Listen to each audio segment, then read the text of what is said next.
అనుదిన నిత్యజీవపు మాటలు. దేవుని నామానికి మహిమ కలుగునుగాక. దేవుని వాక్యాన్ని చదువుకుందాము. జ్ఞానము సంపాదించుకున్నటే జ్ఞానమునకు ముఖ్యాంశము.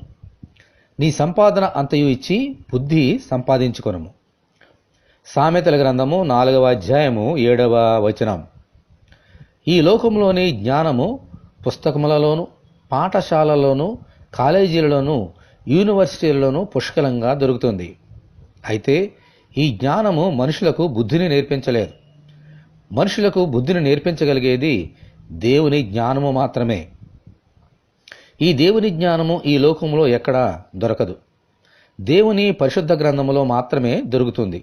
అంతేకాదు, దేవుని జ్ఞానము మనకు బుద్ధిని నేర్పుతుంది. ఆ బుద్ధి మనలను దేవుని యొద్దకు నడిపిస్తుంది. దేవునికి స్తోత్రము కలుగునుగాక. ఆమేన్. తప్పుపోయిన కుమారుడు దేవుడిచ్చిన బుద్ధిని బట్టే కదా తండ్రి ఇంటికి తిరిగి వచ్చాడు. ఆమేన్. అందుకనే ప్రతి ఆదివారము దేవుని మందిరము అనే దేవుని కళాశాలకు వెళ్ళి దేవుని జ్ఞానమును, బుద్ధిని పొందుదాం. దేవునికి దగ్గర అవుదాం. ప్రభువా, మీ జ్ఞానముతో కూడిన బుద్ధిని మేము పొందినట్లు మీ మందిరానికి నడిపించమని ప్రభువైన యేసుక్రీస్తు ద్వారా మనమందరము దేవుని ప్రార్థన చేసుకుందాము.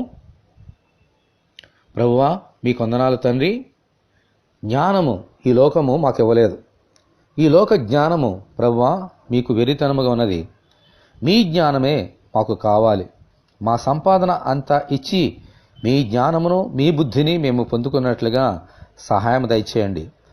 తప్పుపోయిన కుమారుడు బుద్ధి వచ్చినప్పుడు తండ్రి ఇంటికి ఎలాగ వచ్చినాడో మేము కూడా బుద్ధి కలిగి మా పాపముల నుండి పశ్చాత్తాపం పొంది మీ ఇంటికి అనగా మీ మందిరానికి వచ్చి ఆ జ్ఞానాన్ని, ఆ బుద్ధిని ఇంకా ఎక్కువగా పొందుకున్నట్లుగా సహాయం దయచేయండి. ఈ వాక్యం వింటున్న నీ బిడ్డలందరినీ దీవించమని యేసు అతి పరిశుద్ధమైన నామములో ప్రార్థన చేయుచున్నాము తండ్రి. ఆమేన్. ప్రభువైన యేసుక్రీస్తు కృప మనకు తోడే ఉండునుగాక. ఆమేన్. పరిశుద్ధ దేవుని మందిరం.